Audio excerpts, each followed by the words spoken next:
Donc, maintenant qu'on a créé notre coffre de niveau, ce qu'on voudrait, c'est lorsque notre personnage touche le coffre, qu'il puisse avoir fin de la partie, vous avez réussi le niveau. Donc, en allant ici sur notre écran, donc on se rappelle qu'on avait juste ici, dans la fin de notre menu démarrage, créé notre coffre. Maintenant, ce qu'on doit faire, c'est gérer le contact entre le personnage principal et le coffre. Donc, et ça se passe dans le menu Sprite, comme tous les contacts.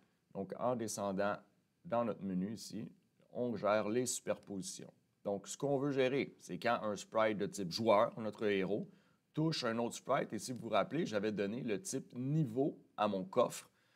Donc, le coffre, c'est un type niveau. C'est le seul de type niveau. Donc, c'est seulement si on touche le coffre que ce qui va se produire.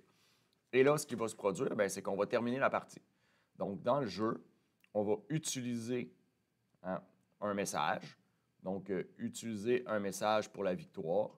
Et donc, ce message-là ne sera pas « game over ». Ce message-là sera « vous avez réussi ». Oups, un S de trop. Vous avez réussi.